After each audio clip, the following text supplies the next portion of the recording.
그러니까 여기서 이제 중요한 요소가 또 하나 있는데, 그러니까 모든 아이들은 질문을 정말 많이 해요. 근데 많은 부모님들이 실패하는 게 부모님들이 답을 다 주려고 하는 게 약간 패착인 것 같아요.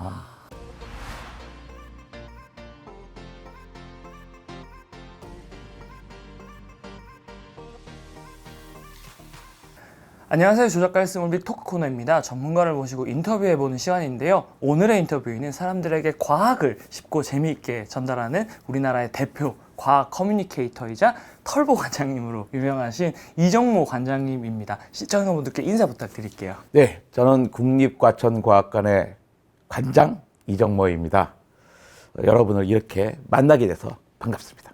네, 그래서 이제 관장님께서 다양한 방송 활동, 집필 활동, 여러 가지 활동들을 많이 하시는데 결국 이제 과학이라는 게 그 가장 중심에 있잖아요. 그래서 상상을 해보세요. 진짜 자녀들도 그러면은 이렇게 과학자의 자녀들은 과학과 수학을 잘할 것이다 또는 좋아할 것이다 라고 생각을 해볼 수 있는데 혹시 어떠셨나요? 제 두 딸이 과학과 수학을 잘했어요. 잘하고 좋아했는데 저 때문에 잘하고 좋아했는지 잘 모르겠어요. 하지만 과학과 수학을 되게 쉬워하고 좋아했죠. 그런데 다 딴지래요. 첫째는 미술하고 둘째는 음악을 하거든요. 그러니까 첫째가 한번 수학을 다 잘하는 친구였는데 갑자기 자기는 수학을 안 하겠대요. 너 왜 수학 안 해? 그러니까 수학 제일 좋아하잖아. 자기 미술을 하는데 아빠 미술은 수학은 서울미대밖에 필요 없어. 내가 서울미대를 딱 지워버리고 나면 내 시간이 너무 많은 거야.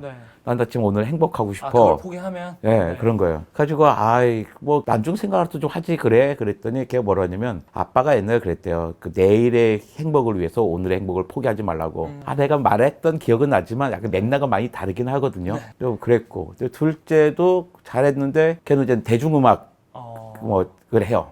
가지고 좀 대중음악 작곡을 하는데 걔 2학년 2학기 때 고등학교 2학년 때 자기는 이제는 공부를 안 하겠다. 걔는 뭐 당연히 의대나 뭐 생물학과 이렇게 갈 줄 알았는데 왜 그래? 아빠가 살아보니까 공부가 제일 쉽던데. 아빠가 그랬잖아. 공부가 제일 쉽다고. 그러니까 어려운 거 먼저 해보고 안 되면 이제 공부할게요. 그러더라고요. 근데 그때 약속을 했어요. 자, 그러면 시험 공부를 안 해도 되고 숙제를 안 해도 된다. 그 대신 학교 수업만큼은 정말 철저하게 들어달라. 또 그랬어요. 그랬더니 거의 모든 과목을 3등급을 유지를 하더라고요. 시험에 대한 부담이 없잖아요. 이걸 시험을 볼 거 아니야. 그 수업을 들으니까 수업이 재밌는 거예요. 선생님 이야기 하나가 자체가. 그러니까 열심히 듣게 되고 시험 공부 안 해도 기본을 하게 되는 거죠. 그거 보면서 뭐 특수한 경우일 수도 있지만 학교 수업을 갖다 우리가 시험을 떠나고 선생님의 역량을 믿어주면 되게 좋은 결과가 나올 수도 있겠는데 라는 생각을 했죠. 물론 미대 가기도 어렵고 음대 가기도 어려웠어요. 이게 공부했으면 훨씬 쉬웠겠죠. 하지만 지금 자기의 과정을 가고 있는데 되게 행복해 보이더라고요. 하루하루가. 그러면 21세기에 됐다고 생각합니다. 뭐든지 하나만 잘하면 된다. 관장님께서 아이들이 태어났을 때부터 어떻게 보면 나는 이제 애들을 키울 때 이런 철학을 가지고 좀 애들을 키워야겠다 딱 생각하셨던 게 있을까요? 애 키울 때 철학이 어디 있어요? 어떻게 하면 얘가 빨리 재우나? 어떻게 하면 덜 울리게 하나? 그걸로 이제 몇 년을 가요. 몇 년을 가고 애한테 세발 자전거 타면 행복하고 유치원 가면 뿌듯하고 소풍 따라가면 눈물 핑 나고 이런 거잖아요. 근데 그러고서 이제 보통은 이제 고2쯤 되면 대학 걱정하는 거였는데 요즘은 시대가 바뀌어서 뭐 6학년부터 걱정하는 사람들이 있더라고요. 제가 동네에서 딱 봤어요. 친구들 보면 어릴 때부터 애 좋아서 막 공부시키는 집이나 중학교 때부터 고등학교 때부터 하면 결과는 똑같더라고요. 저는 아이들이 집중할 수 있는 총량이 있다고 생각해요. 어떤 아이들하고 그냥 어릴 때부터 딱 혼신에 몰입을 해서 공부할 수 있다고 생각하지 않거든요. 그냥 할 수 있죠. 그만큼 하다 말죠. 총량이 있어서 그냥 적절하게 할 때 공부를 해야 된다고 생각해요. 프랑스 친구가 자기네도 이제 입시 얘기해 놨어요. 근데 프랑스하고 이제 한국은 있으니까 우리나라 되게 대학 가기 어려워. 너무 잘 모르는데 내가 나온 학교가 어떤 학교인 줄 알아? 그러니까 프랑스 애도 더 그러는 거예요. 자기도 되게 어렵다. 근데 부모님께 되게 감사한다. 근데 되게 일반적인 지식인 부모님들이 아이들을 키우는 데 있어서 초등학교 때는 무조건 최대한 많은 경험을 하게 해준다. 중학교 때는 자기가 스스로 공부하는 시스템을 갖추도록 다양한 방식의 실험을 하게 해준다. 이렇게도 공부해보고 저렇게도 공부하고 이런 방식 해봐서 이게 나한테 맞는 방식이구나. 이렇게 딱 짜여지고 그 다음에 고등학교 가면 죽어라 공부하는 거다. 그게 가장 프랑스에서는 잘 통하는 상식이다라는 거예요. 근데 죽어라 공부할 때 효율이 나려면 방식이 있어야 되는데 자기만의 공부하는 방식이 있어야 되는데 그걸 만들 때가 시간이 걸려요. 근데 우리나라에서 좋은 학원 선생님이 아주 좋은 방식으로 애들을 딱 주잖아요. 네. 이게 자기의 방식이 아니거든요. 네. 근데 모든 걸 다 그렇게 해주는 건 아닌 거잖아요. 그래서 자기 방식을 찾는 그 시행착오 과정을 한 2, 3년 네. 갖는 게 일단 중학교 과정이라고 생각해요. 근데 중학교 과정 때까지 자기만의 공부 방식을 찾지 못하면 고등학교 때도 그야말로 노예처럼 공부해야 되는 거죠. 선생님의 정리해 준 거에 따라서. 네. 근데 그래가지고는 공부가 재밌을 수가 없죠. 고2, 3, 재수 3년 동안 공부가 정말 재밌었거든요. 고2 1학기 때까지는 반에서 60명 중에 45등 안에 들어온 적이 없었어요. 갑자기 대학 종이 2배로 늘어났어요. 네. 아, 그래, 나도 공부 한번 해볼까? 네. 근데 그 전에 애들이 시험을 어떻게 보는지 몰랐는데 공부해보니까 다 책에 있더라고요. 2학년 여름방학 네. 때부터 2학기 때까지 1년이 내 공부하는 방식을 찾는 거였던 것 같아요. 노트를 정리하는데 점점 작은 종류에 정리하는 거예요. 그러니까 예를 들어서 뭐 국사의 고려시대를 정리한다. 그러면 처음에 이제 비포만한 종류에 네. 정리를 합니다. 네. 그러니까 깨알같이 써 나가는 거죠, 쭉. 네. 근데 그다가 이걸 이제 외우기 더 힘들잖아요. 네. 근데 점점점 이제 시험 때가 되면 비포가 아니라 네. 그러니까 뭐 B5 종이가 네. 되는 거예요. 한 챕터가. 나중에 키워드만 남는 거예요. 재수하고선 시험을 볼 때는 학력 가서 볼 때 국사가 그냥 B5 한 장. 그러니까 뭐 물리도 B5 한 장. 네. 그러니까 한 과목이 한 페이지를 넘지 않게끔 노트가 변하는 거예요. 근데 이걸 자기가 해야 되거든요. 네. 그러니까 시간이 오래 걸리죠. 그러니까 저는 2년 반 동안 한 거잖아요. 재수학까지서. 2년 반 동안 끊임없이 내가 정리하고 내가 스토리를 만들었어요. 근데 잘하는 친구들의 공통점이 그거예요. 자기가 정리하는 거거든요. 근데 어중간한 친구들이 어떤 친구냐면 선생님이 정리해 준 걸 가지고 공부하는 친구들이에요. 그쵸. 그러니까 노트를 자기가 하는 것만큼 중요한 일이 없는 거예요. 근데 자꾸 이제 학원 보내는 게 네. 학원도 필요하죠. 죽어도 이해 못하는 부분을 이해시키는 데도 필요한데 그 다음 되면 나머지 머릿속에 넣는 건 자기가 넣어야 되는 거잖아요. 그쵸. 그런데 머릿속에 늘 틈을 안 주는 거죠. 왜냐면 머릿속에 넣으려면 어떻게 해요? 자기 시간이 있어야 되는데 네. 지금은 너무나 학원에서 많은 시간을 보내다 보니까 네. 자기 머리에 늘 시간 틈을 갖지 못하고 있는 거예요. 아이들이. 네. 나 요즘 아이들이 그래서 학원도 많이 다니고 공부도 많이 하지만 학업 성취력이 낮은 이유가 자기가 한번 몰입해서 할 수 있는 시간이 적기 때문이 아닌가라고 생각합니다. 그리고 제가 말씀을 듣다 보니까 이제 제가 친구들 만나보면 그런 친구들이 있어요. 부모님께서 좀 공부를 잘하셨던 분들 같은 경우에 이제 말씀하신 대로 어떤 공부를 잘하려면 그 시스템을 갖추려면 시행착오가 필요한데 이제 옆에서 부모님이 자녀들이 공부하는 걸 보면 좀 답답할 때도 있고 아 이거 좀 이 방법을 하는 건 정말 비효율적인데 이러다 보니까 간섭을 좀 하게 되고 뭔가 시행착오를 겪을 기회를 안 주다 보니까 조금 그러면서 자기만의 어떤 공부를 못 찾은 것 같다 이런 얘기를 하는 친구들이 종종 있었거든요. 그래서 혹시 뭐 자녀분들은 공부할 때 그런 부분을 좀 보면서 아 좀 답답한 거 그래서 좀 약간 간섭하고 싶은 그런 순간이 없으셨는지. 저는 한 번도 보지 않았어요. 아이들이 찾아오면 네. 찾아오면 설명해주고 이게 어떤 관계가 있고 사회란 과목과 국사, 과학을 같이 엮어서도 이야기해주고 그러니까 네. 이야기로 풀어줬던 것 같은데 근데 둘째는 정말 많이 써줬죠. 둘째는 뻑하면 찾아와가지고 이게 뭐야가 아니라 아빠 내가 설명해 볼게였어요. 아빠 내가 설명해 들어봐. 내가 제대로 이해한 거야? 틀렸죠. 제대로 이해 못했죠. 그러면 걔가 제대로 이해하지 못한 이유가 있어요. 근데 그게 끝부분에서 쭉 스토리보다 끝부분에서 틀렸으면 여기만 교정해주면 되는데 네. 어떨 때는 앞부분부터 틀렸어요. 그러면 처음부터 그걸 교정을 해주죠. 끝까지 해주는 건 아니고 그럼 그다음부터 또 얘가 또 찾아가서 거기까지 와요. 아, 그 앞부분만 교정을 네, 해주고. 딱 거기만 교정해주면 그러면 그 하고 나서 다시 오죠. 네. 내가 제대로 이해했나 봐봐. 그러면 또 끝부분 틀린데 딱 거기만 해주면 아이들은 그죠. 내가 뭘 틀렸는지를 알면 사실은 더 이해가 잘 되는 거잖아요. 그 다음에. 그러니까 처음부터 끝까지 내가 다 해주는 게 아니라 자기 것 중에서 틀린 부분만 이해해 주니까 애기는 그걸 더 이해를 잘했던 것 같아요.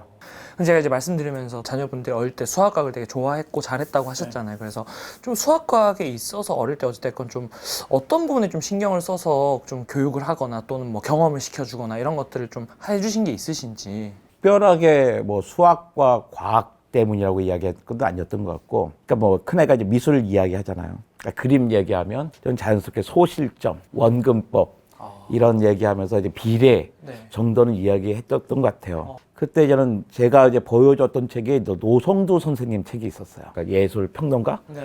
이론가죠. 이제 그분의 책에 보면서 그건 소실점이나 원근법을 갖다가 수학적으로 다 풀어주셨던 책을 봤어요. 난 그전에 뭐 몰랐죠. 근데 책을 보고 나니까 애한테 야 너도 좀 미술에 그림에 관심 있는데 그림을 그릴 때 그 정작 예술가들은 되게 수학적으로 그렸더더라. 그러니까 거기에 대해 관심을 많이 가졌던 것 같아요. 그 정도지 뭐 특별하게 과학과 수학에 많이 노출된 건 아니었던 것 같고 아버지가 당연히 과학자니까 집에 뭐 과학책 꽉 널려져 있고 애들 책 정말 좋아했거든요. 그러니까 무수히 많은 책을 읽어요. 저희 집에 텔레비가 없어요.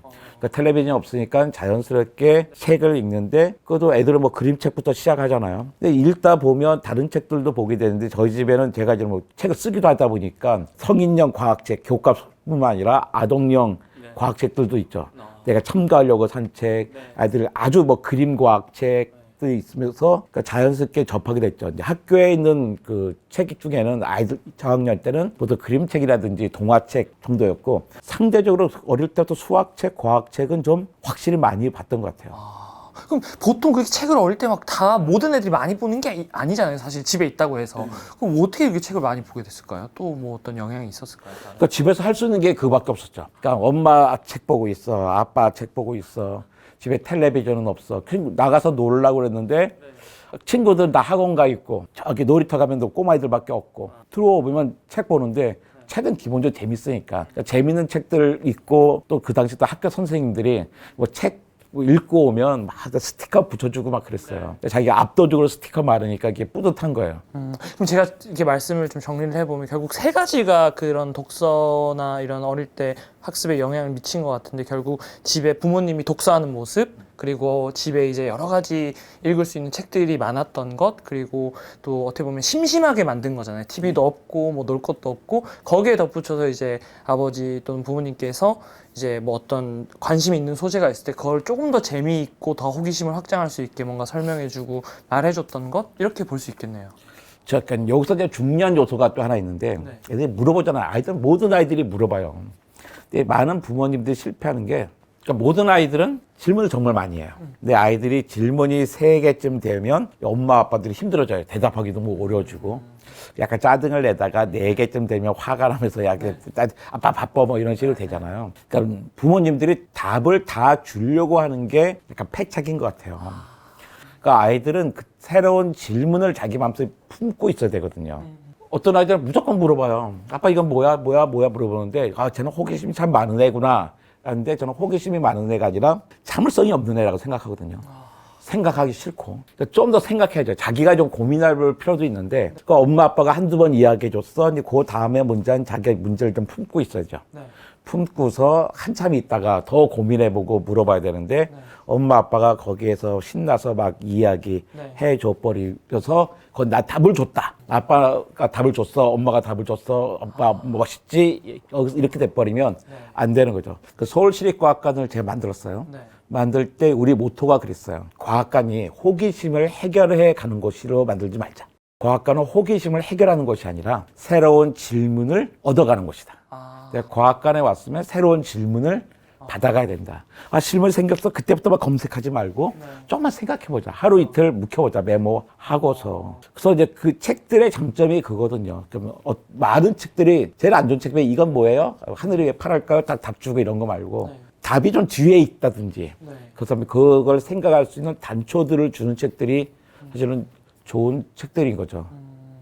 그럼 이제 사실 또 어릴 때는 그렇게 막 질문도 많고 좋아하는 게 많고 궁금한 것도 많은 아이들이 또 막 과학책, 다큐 같은 거 보면서 과학도 되게 좋아하고 또 영화 같은 데도 막 재밌는 게 많이 나와서 그런 걸 되게 좋아하는데 점점 시간이 지날수록 애들이 어떻게 보면 과학에 대한 궁금증이나 호기심 자체가 사라지고 또 과학이 싫어지거나 이렇게 멀어지는 친구들이 있는데 아이들이 어릴 때 갖고 있던 과학에 대한 관심이나 호기심이 이런 것들을 지속시켜 주려면 방금 말씀 주신 거 외에 또 어떤 것들이 좀 필요할까요? 그러니까 사실은 계속 같은 건데요. 질문을 유지시키는 거예요. 예를 들어서 그냥 공룡으로 이야기해 볼게요. 아이들 5살부터 9살까지 애들 공룡 좋아하는 거 보세요. 얼마나 많은 이름을 외워요. 심지어 공룡학자들보다 공룡 이름 더 많이 알고 있거든요. 그러다 13살쯤 되면 슬슬 거의 없어져요. 17살 돼서 공룡 좋아하면 이상한 애가 돼버렸단 말이에요. 왜 그런가 봤더니 유난히 공룡이 빨리 사라져요. 다른 과학에 비해서. 딴 과학에 대한 관심은 오래 가는데 공룡에 대한 관심은 일찍 끝나요. 질문을 못 찾기 때문이에요. 그러니까 아이들이 처음에 공룡 이름 외워, 그다음에 킬로그램이 얼마야, 몸무게, 키, 육식이야, 초식이야, 몽골에 살았어, 아메리카에 살았어, 막 자랑하다가 어전 이거 다 외웠는데 뭘 물어봐야 될지를 모르겠는 거예요. 네. 제가 독일에 있으면서 독일의 과학 교과서가 너무 좋은 거예요. 야, 나 이런 과학 교과서 쓰고 싶어. 딱 귀국해 봤더니 우리나라에 이미 그런 과학 교과서가 있어요. 그러니까 선생님과 아이들이 질문과 대답을 통해서 그 원리를 찾아가는 네. 좋은 교과서가 있는데 이미 아이들은 답을 다 알고 오는 거예요. 답을 다 알고 오니까 학교의 수업이 아무런 의미가 없어져 버려요.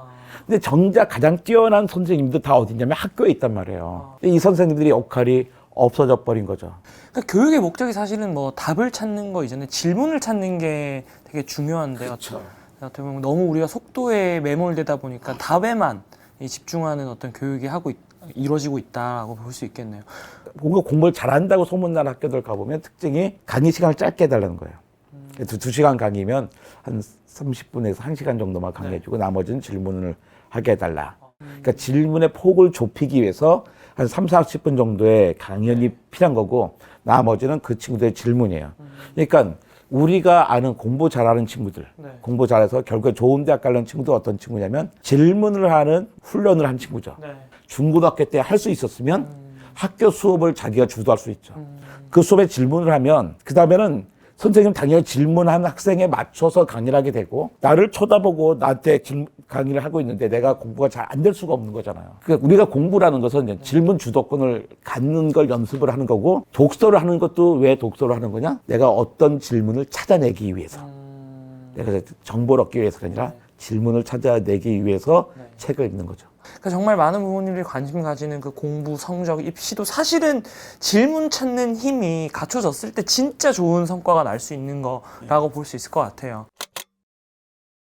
과학 문해력이 중요하다라고 말씀을 주셔가지고 과학 문해력이 좀 뭔지 그리고 과학 문해력이 좀 왜 중요한지 좀 더 설명을 해주시면 좋을 것 같아요. 그러니까 20세기에는 문해력이 중요했어요. 문해력이 뭐예요? 읽고 쓰는 능력이잖아요. 근데 이제는 21세기는 거기에 그치는 시대가 아닌 것 같아요. 이제 4차 산업혁명의 시대라고 하고 과학과 기술의 시대거든요. 모든 사람이 과학자가 될 필요는 없어요. 하지만 과학을 이해하고 그 다음에 할 수 있으면서 즐기는 그런 삶이 좀 복지의 삶 아니면 문화적인 삶일 거예요. 그러니까 이제 우리가 글을 쓴 것만 가르쳐주고 얼마나 자기가 행복할 수 있어요. 미술관 갔을 때 우리가 이제 미술가가 되려고 미술관 가는 거 아니잖아요. 가서 미술관 가는 게 아니라 그림을 보면서 즐긴단 말이에요. 내가 작가가 아니지만 도서관에 가서 책을 보잖아요. 마찬가지로 과학과 상관이 없는 사람이지만 과학관을 자기가 문화적인 장소로서 즐길 수 있어야 21세기의 교양인, 문화인이 되는 것 같아요. 근데 그러기 위해서는 최소한의 내가 과학에 대해서 알아야 될 지식도 있고 과학적인 사고방식도 있고 과학자들의 세상에 대한 태도들도 있어요. 근데 그런 것들을 갖추는 게 전 사이언스 리터러시, 과학 문해력이라고 생각해요. 그러니까 모든 사람이 과학자가 될 수 없지만 저 사람이 무슨 얘기를 하는 건지 저 사람이 얘기한 게 물리적인 건지 화학적인 건지 등 알아야 된다는 거죠. 저 의사 선생님이 이야기하는 게 신뢰할 만한 건지 아닌 건지도 이해할 수 있어야 돼요. 왜냐하면 과학은 다른 것과 달리 되게 우리의 삶을 아주 결정지어버리거든요. 저는 이런 게 과학 문해력이라고 생각해요. 우리가 과학자들은 어떤 방식으로 생각하는가. 그러니까 지식을 얻으려고 과학 공부하는 건 아니에요. 꼬마애들에게 물어봐요. 야, DNA가 어떻게 생겼냐? 그럼 꼬마애들은요, 2초도 안 돼서 이렇게 해요. 손을 하면서 이중 나선 구조라고 이야기합니다. 저는 그걸요, 1983년에 대학 가서 처음 알았어요. 제가 1983년에 대학 가서 한 것을 요즘은 초등학생들도 알고 있어요. 그 과학 지식의 양은 어마어마하게 많아졌습니다. 그러니까 부모님들이 학교에 다닐 때 과학 잘했던 분들도 애 중학교만 가잖아요. 책 못 봐줘요. 이거. 봐줄 수가 없습니다. 그래서 과학 지식을 아이들에게 주려고 하면 부모님들은 못 줘요. 부모님이 줄 수 있는 건 뭐냐면 스스로 과학 지식을 찾아가게 하는 방법이 필요한 거예요. 근데 무조건 처음에 아무것도 없는데 원리가 떨어지는 건 아니거든요. 기본적인 여러 가지 과학적인 요소들 지식으로 갖고 있어야 됩니다. 그래야 그 지식이 엮여져서 뭐 원리가 되는 거죠.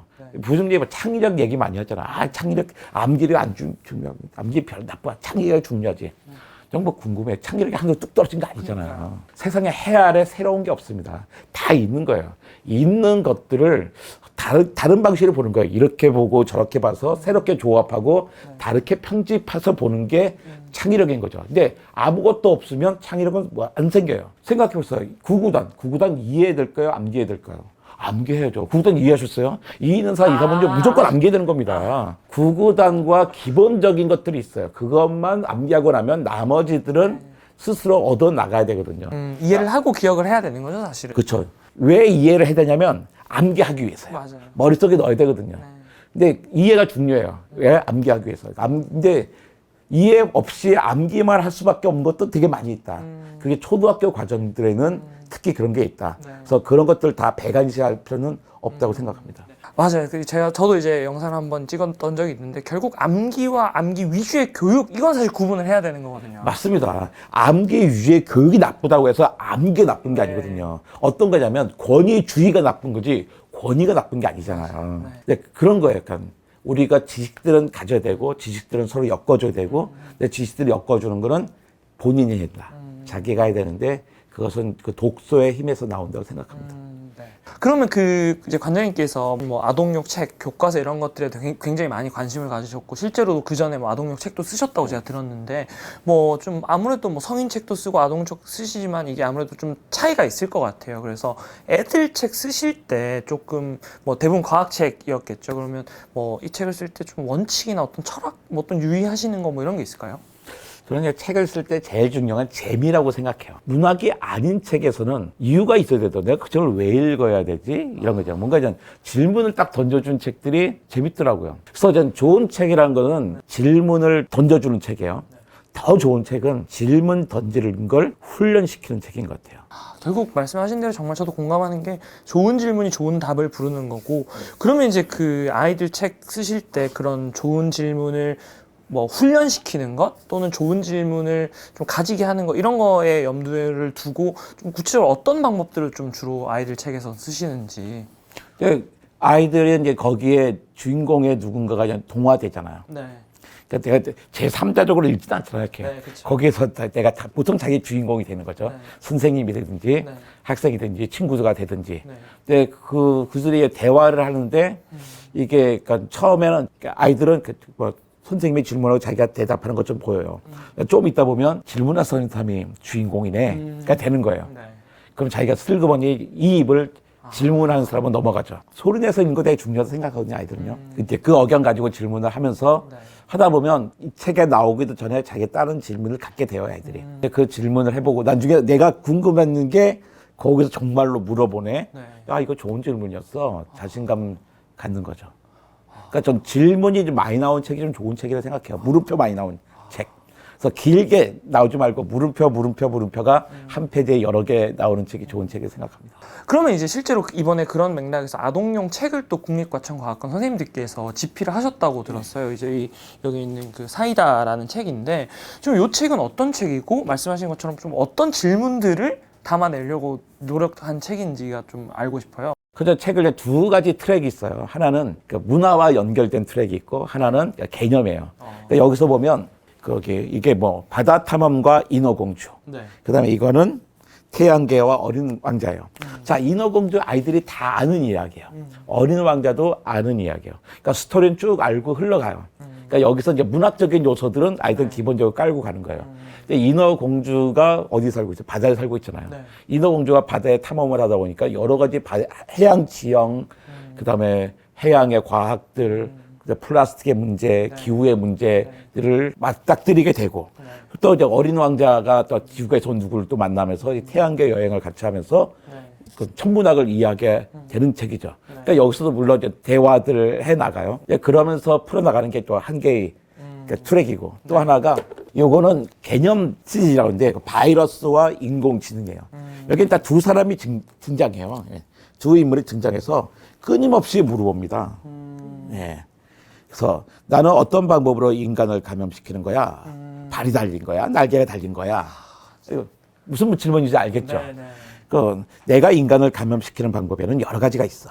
너희도 한 번쯤 들어봤을 거야. 비말 감염, 공기 감염, 접촉 감염, 매개물 감염 등의 방법을 쓰지. 이게 여기서 끝나면 안 되는 거죠. 어떻게 또 질문이 이어져야 되는 거잖아요. 비말 감염과 공기 감염은 같은 거 아니야? 하면서. 그러니까 질문에 질문답인데 한쪽에 계속 질문하지 않아요. 그다음 어느 순간은 질문하는 주체가 바뀝니다. 우리 대화도 그러잖아요. 네. 내가 이렇게 혼자 질문하지 않잖아요. 그래서 질문이 어떻게 구체적으로 접근을 해 나가는 걸 보여주는 거예요. 그러니까 이거 질문 없이 그냥 쭉 쓸 수도 있어요. 이거 뭐 비말 감염에는 이런 감염이 있다. 비말 감염은 뭐고 공기 감염은 뭐다. 이렇게 써줄 수 있지만 그걸 읽어 나가는 친구들은 한 번도 의문을 갖지 못하고 정보가 초각초각 쌓이면서 내가 뭘 스크린해야 될지를 모르게 되는 건데 질문을 통해서 가다 보면 아 여기서 포인트가 이거구나. 나중에 읽을 때는 아 그때 내가 그냥 쉽게 넘겼던 질문이 있었는데 내가 못한 질문이 있었네. 못한 답이 있었는지를 알게 되는 거죠. 그러니까 재미와 그 전문적인 지식이 절묘하게 맞아 떨어진 것 같아요. 어떻게 보면 본인에게 주어진 영역을 더 넘어서서 이렇게 대중들에게 뭐 어떤 책이든 컨텐츠든 다양한 방식으로 이렇게 과학을 전하려는 그 모습이 진짜 저는 사실 잘 몰랐던 분야라 좀 놀랍고 또 그렇게 좋은 일에 저도 이렇게 또 좋은 책을 소개해 드릴 수 있게 돼서 뭐 저희가 광고는 아니지만 소개해 드리게 돼서 저도 너무 기쁘게 생각을 합니다. 뭐 저희 책 얘기 나온 김에 과학관 소개도 좀 홍보도 좀 해주시면 좋을 것 같습니다. 굳이 과천과학관에 오실 필요는 없어요. 우리나라엔 136개의 과학관이 있습니다. 그러니까 사실은 동네 과학관도 좋고요. 물론 과천과학관이 제일 좋습니다. 그러니까 136개 과학관 중에 가장 큰 과학관이고 그러니까 아시아에서 가장 제일 좋은 과학관이라고 생각하시면 돼요. 모든 분야가 다 있습니다. 근데 여기서 부모님들이 하루에 뽕을 빼려고 하시면 안 돼요.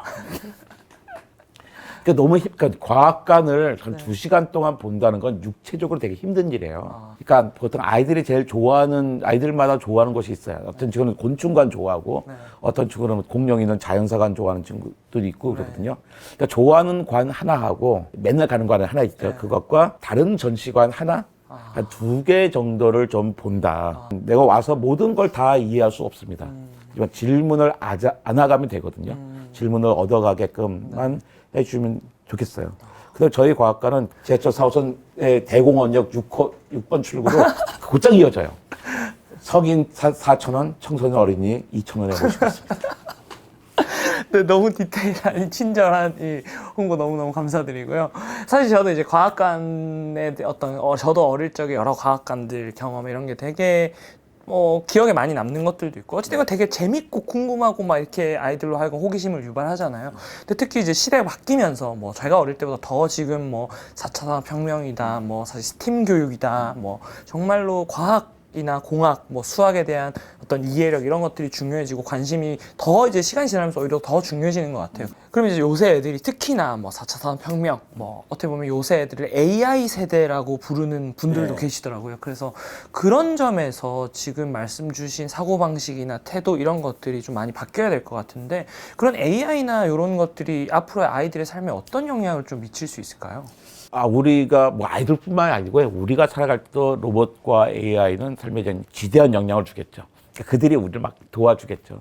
그들을 막 겁낼 필요는 없다고 생각합니다. 또 이 AI 그러면 또 많은 분들이 우리 애들 AI 학원 보내야 될 거 아니야 그러는데요. 아이들이 자랄 때쯤 되면 AI는 그냥 텔레비전 같은 거예요. 그냥 저절로 있는 겁니다. 모든 사람이 그걸 해야 되는 건 아닌 거죠. 그럼 뭘 가르쳐야 될까?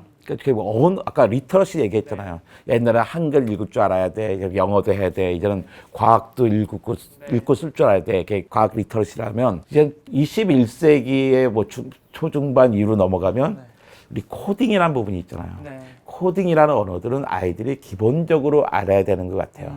그렇다고 지금 어른들 같지만 C 언어 뭐 그런 거 해가지고 막 쳐내는 게 아니라 컴퓨터만 팍 치고 이런 거잖아요. 이제는 그 정도까지 필요한 건 아닌 거고 여러 가지 툴들이 있더라고요. 아이들은 이 덩어리로 레고 끼우듯이 해서 블록 끼우듯이 프로그램 짜는 거 있잖아요. 그게 뭐냐면 논리를 배우는 거예요. 코딩이라고 하는 언어의 논리를 배우는 거는 기본적으로 필요한 것 같아요. 네, 그런 게 필요한 거고, 근데 인공지능과 로봇이 앞으로 아이들의 삶을 지배할 테니까, 로봇 가르쳐야 되고, 인공지능 가르쳐야겠다. 그럼 너 인공지능학과가 로봇과, 그러는데, 공부는 유행 따라가면 안 되는 거거든요. 생각을 해봤어요. 자, 로봇이 정말 엄청나게 큰 사람이 될 거다. 그 로봇 제조 회사에는 로봇 전문가가 몇 명이나 필요할까? 많지 않을 거거든요. 로봇 회사에 가장 많이 필요한 점은 기계공학 항상 필요합니다. 그걸 기계로 움직이는 거잖아요. 네. 기계, 전기, 전자, 소재 이런 사람들이 제일 많이 필요한 거예요. 그러니까 로봇 시대가 돼? 그러면 우리 애를 로봇공학과에 보내겠어. 생각보다는 차라리 기계공학과 보내는 게 훨씬 더 폭넓게 일을 할 수가 있는 거죠. 그러니까 뭐 로봇공학과를 보내지 말라는 게 아니라 굳이 그 유행 따라 막 다닐 필요는 없다는 거예요. 제가 생화학과를 다녔거든요. 근데 한때 그 생화학과와 유사한 과들이 막 생기면서 그 과 이름을 유전공학과 막 이렇게 붙였어요. 유전공학과 우리나라 한 개도 안 남아 있어요. 아 진짜요? 그땐 왜 그 유전공학이라는 유행이 있었어요. 유행이니까 유행 따라 막 한다고 사람들이 가고 성적 제일 높고 막 그랬거든요. 그러니까 공부는 그 유행을 시킨 게 아니더라고요. 계속 바뀝니다.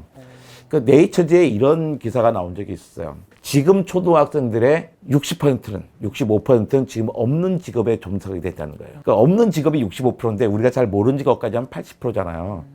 만약에 여러분의 자녀가 초등학생이라면 우리 부모님들은 애들 사랑하잖아요.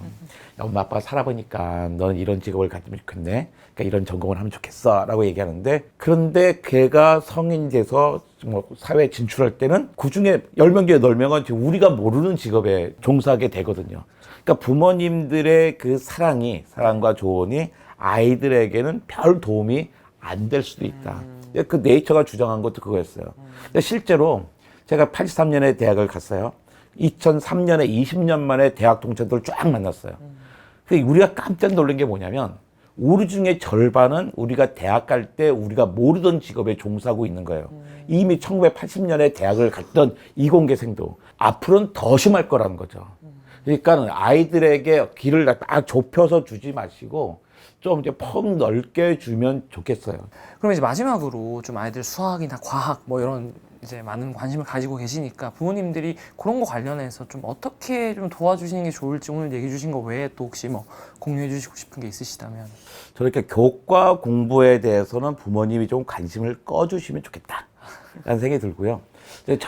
가만히 놔두는 게 안심이 안 된다면 과학간의 교육, 과학간 과학 뭐 실험을 비롯한 다양한 교육들이 있거든요. 그 다음에 과학책을 많이 읽게 해주고, 그 다음에 도서관이나 뭐 다양한 과학관에서 과학자들 강연 프로그램들이 있어요. 거기 많이 데려가 주세요. 과학자들과 직접 만나게 되는 거 있잖아요. 그래서 그 사람에게 사인도 받고 잘하면 전화번호도 하나 따고 내가 메일도 보낼 수 있고, 저는 그런 친구들 많이 있거든요. 근데 그 친구가 계속 과학에 대한 관심을 가질 수 있어요. 아, 텔레비전에 나오는 저 과학자 나 친구야 라고 이야기해 줄 수 있어야 되거든요. 더 좋은 건 학교의 과학 선생님이 자기의 친구가 되는 게 제일 좋겠죠. 학교만큼 우수한 교육 인력이 모여 있는 것은 없다. 거기 좀 확신을 가지셨으면 좋겠습니다. 그게 아니면 과학관입니다.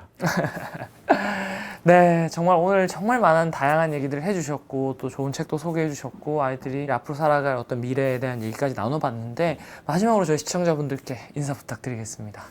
근데 아이들의 인생은요, 아이들이 다 알아서 살 겁니다. 이제 우리 어머니, 아버지가 자기의 인생을 찾았으면 좋겠고요.